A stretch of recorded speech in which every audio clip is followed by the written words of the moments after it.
गौरा मड़ैया से। बाबा पूछा चिड़ैया से, चिड़ैया से कहाँ गईली गौरा मड़ैया से। बाबा पूछा चिड़ैया से, चिड़ैया से कहाँ गईली गौरा मड़ैया से। ब्रह्मा से पूछा जे विष्णु से पूछा, ब्रह्मा से पूछा विष्णु से पूछा, ब्रह्मा से पूछा जे विष्णु से पूछा, ब्रह्मा से पूछा जे विष्णु से पूछा।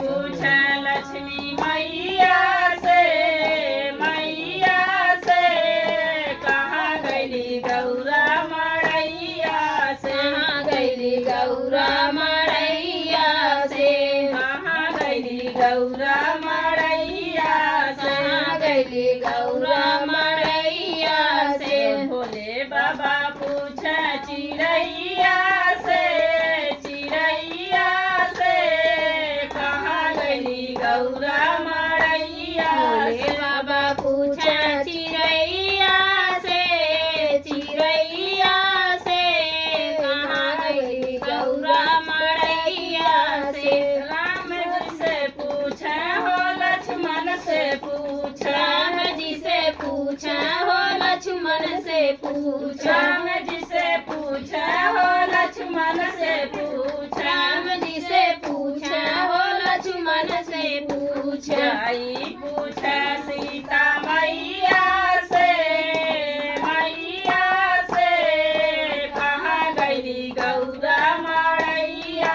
जाई पूछा सीता मैया से, मैया से कहाँ गईली गौरा मड़ैया से। कहाँ गईली गौरा मड़ैया से, कहाँ गईली गौरा मड़ैया से। बाबा पूछा चिड़ैया से, चिड़ैया से कहाँ गईली गौरा मड़ैया। बाबा पूछा चिड़ैया से, चिड़ैया से कहाँ गईली गौरा मड़ैया से। कृष्णा से पूछा हो बलवंत से पूछा, कृष्णा से पूछा हो बलवंत से पूछा, कृष्णा से पूछा हो बलवंत से पूछा, कृष्णा से पूछा हो बलवंत से पूछा। पूछा राधा मैया से, मैया से कहाँ गईली गौरा मड़ैया। पूछा राधा मैया से, मैया से कहाँ गईली गौरा मड़ैया से।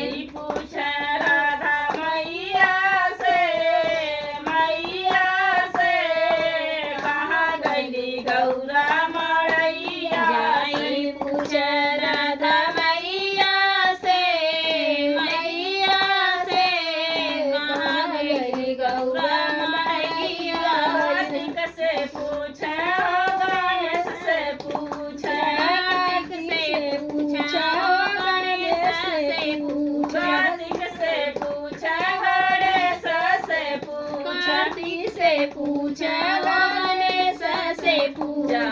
पूछा रिद्धि सिद्धि मैया से, मैया से कहाँ गईली गौरा मड़ैया से। पूछा रिद्धि सिद्धि मैया से, मैया से कहाँ गईली गौरा मड़ैया। कहाँ गईली गौरा मड़ैया से, कहाँ गईली गौरा मड़ैया से। बाबा पूछा चिड़ैया से, चिड़ैया से कहाँ गईली गौरा मड़ैया। भोले बाबा पूछा चिड़ैया से, चिड़ैया से कहाँ गईली गौरा मड़ैया से। शंकर भगवान की जय। हर हर महादेव। बड़ काही फुलवा